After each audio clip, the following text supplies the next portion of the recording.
জল ঘোলা হলো অনেক, তবে আলোচনার বাস্তবায়ন হলো না। আফগানিস্তান বাংলাদেশ ক্রিকেটীয় উন্নতি অবনতির যেই তর্ক, সেটাও বহাল রইল। কারণ বিসিবি টক অব দ্য টেবিলে থেকেও শেষ পর্যন্ত বাতিল হয়েছে আফগানিস্তান সিরিজ।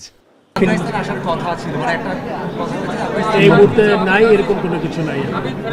পাইপলাইনের ক্রিকেটার নিয়ে বিস্তর চিন্তা, কিন্তু বেশিরভাগ সময় চিন্তাতেই থেমে যায় কার্যক্রম। সিনিয়র ক্রিকেটারদের অবসরের পাইপলাইন নিয়ে কপালে চিন্তার ভাঁজ বেড়েছে বিসিবির। তাই আসন্ন জিম্বাবুয়ে, শ্রীলঙ্কা কিংবা ভারত সিরিজে বিসিবি সুযোগ দিতে চায় পাইপলাইনে থাকা ক্রিকেটারদের। তবে সেখানে জয়টাই মুখ্য।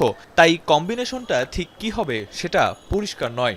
রাইট সময় প্লেয়ারদের সুযোগ দিতে চাই, রাইট কন্ডিশনে, এবং এট দ্য সেম টাইম আমরা জিততেও চাই ম্যাচ। তো এটা কম্বিনেশন করতে হয়। সো আমরা শুধুমাত্র নতুনদের চান্স দিব, কোনো মানে আমরা চাই তো ম্যাচটা কম্পিটিটিভ জিততে চাই। মুশফিক রিয়াদদের অবসর নিয়ে পুরনো অভিযোগ উঠেছে নতুন করে। এক এক করে সিনিয়র ক্রিকেটার বিদায় নেন, আর বিসিবি কর্তারা আশ্বাস দেন যে অবসর কিংবা বিদায় নিয়ে তারা ইতিবাচক উদাহরণ তৈরি করবেন। কিন্তু আশ্বাসে আর বিশ্বাস মিলল কোথায়? বোর্ড প্রেসিডেন্টের কথায় পরিষ্কার বার্তার খোঁজ পাওয়া গেল কি গেল না, সেটা নিয়ে একটা প্রশ্নবোধক থাকতেই পারে।